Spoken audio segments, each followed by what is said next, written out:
really didn't think it could ever be done. I didn't think it would ever get to this point. But look at it today. This is the scene back in November 2007 when the brand new Biloxi Bay Bridge opened. The old bridge was wiped out by Hurricane Katrina. Keep in mind that bridge opened more than a year ahead of schedule, just 2 years and 3 months after Katrina. The entire $338 million project took less than 3 years to complete. Well, the question is, if a bridge can be built, why is it taking so long to put a fog warning system on the Bayway? Well, the system was damaged during Hurricane Katrina, and to this day, a new system is still being installed, some 4.5 years after the storm. So, what's the holdup here? Fox 10 News reporter Hubert Tate went to find some answers, and he got some. Well, Bob Lenise, it's a $12 million question. That's how much taxpayer money is being used to fix this new system. Now, the Bayway's first fog warning system was installed after a big pileup in the mid-90s. The accident was blamed mainly on thick fog, but speed was also a factor. It's a day some people won't forget, and a day they definitely don't want to repeat.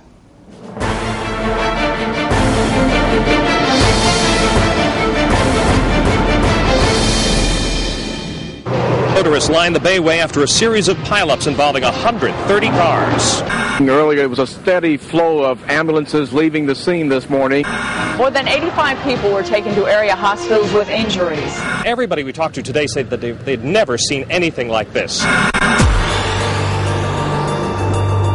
Bended, twisted metal. I have no idea how far back it is. I went all the way past exit 30. Cars and trucks were banged up like accordions. Slam, slam, slam, slam, slam, and then they just kept coming. Monday, March 20th, 1995. It was around 7 a.m. when commuters were crossing the Bayway to get to work. But thick fog and speeding was the reason for this huge traffic collision. I thought I was going to have to jump off the bridge at one time when that big truck was coming through. I thought I was going to have to jump just to keep from getting hit. Mary Day Lantaff was on the Bayway that day. I happened to see a student at Daphne High School that I knew, and she had been involved in an accident and had injured her leg. 15 years later, she has not forgotten. I don't think I've ever seen fog like that before. It was just like driving in soup.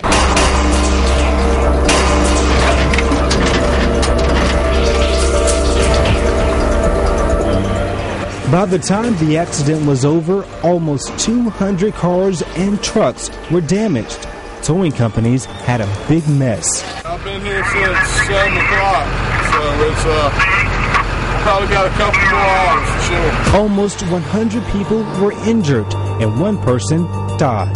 One of those accidents involved a fatality. 50-year-old Frances Kobos of Bay Minette was the one person killed in this mess. She was traveling in the westbound lanes of Interstate 10. To her friends and family, she was known as Phoebe.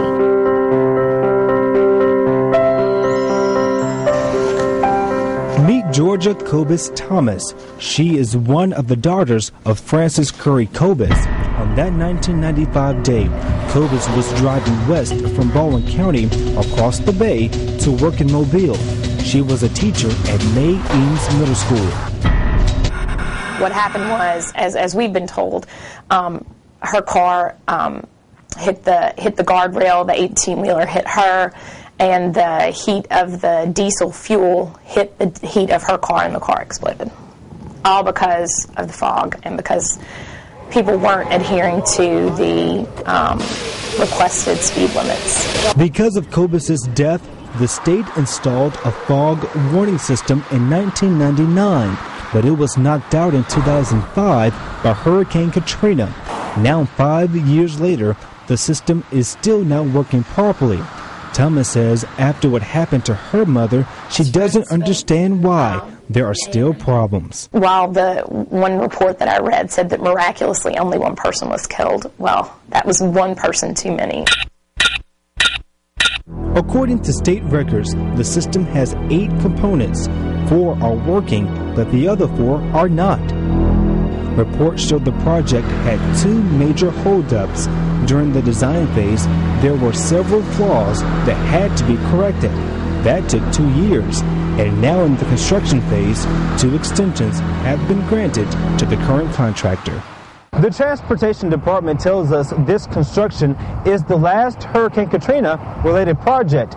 It was commissioned in November 2005 and scheduled for completion in August 2009. But that date has come and gone. So $12 million of your tax dollars are being used to fix something that only partially works. We took our investigation to state leaders in Montgomery. Katrina was in 2005. Sure. It's now we're in 2010. We're going on 5 years now. Like, what is the issue, or what is the problem? Why is it taking so long with that? Well, this is the only fog warning system of its kind on the Gulf Coast. It's a highly complicated system. It's not the kind of system you can go buy off of a shelf. And we wanted to spend the time that was necessary to be sure when we rolled a system out, we had it right the first time. It took 2 years to get this design in place. Why was that? Well, our initial design work took about 10 months. And then the Internal and Federal Highway Administration reviews began. Those reviews resulted in changes and improvements to the original design, and that's typical where federal funds are involved. Will it be able to withstand another hurricane?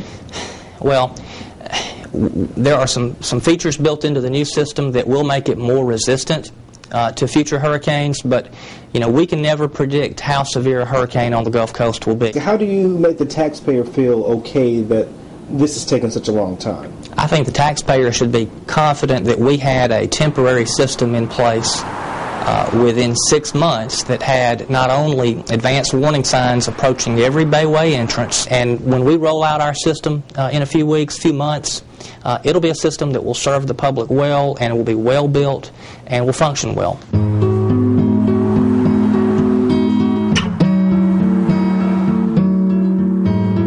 1995 crash victims hope the project will be fixed completely soon, but at the same time, they want drivers to be careful when there is fog. I think the scariest thing for me that day was when I was trying to stop, looking back to make sure I wasn't going to get hit, and knowing that I had no place to go. We are not at the Indy 500. Slow down. The speed limit may be 65, but it should be 55, and people should be mindful of the others around them. The best driver is the defensive driver. Leaving from the area, we understand that an MTA bus was brought in to take away a few people who were not seriously injured, but they wanted to be taken in for some possible x-rays just to see if they're okay.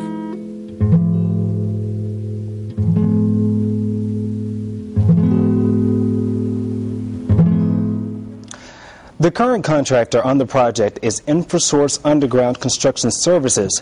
I did talk with them, and they tell me the project should be completed by March 3rd. Meanwhile, the company is being billed by the state $1,800 a day until the project is completed. So far, they have been charged roughly $115,000. And of course, Bob Lenise, we will keep you updated on this story, but just as the transportation spokesman said in my story, this could be weeks, it could be months, no one knows. So the project's not complete, then what is exactly working? Well, as I mentioned earlier, there are 8 components to this system. 4 are working, but the other 4 are not. And as you can see there on your screen, a breakdown between the 2. But in order for this system to work properly, everything has to work as it should. Mm-hmm. I guess the good news is we haven't had a major fog-related accident in some time. Yeah, that's a good point, Bob. We haven't had any major accidents, no major collisions. However, the fact still remains. This project is still behind. We are still waiting for this $12 million system to be completed, and still the taxpayers here on the Gulf Coast don't have a functioning fog warning system. And drivers still drive too fast on the Bayway. Exactly. They most certainly do. And of course, all these things are on our website, fox10tv.com. All the newscasts from that day, March 20th, 1995, all that stuff is on there. All right, thanks, Hubert. Good report. No problem. In fact, we're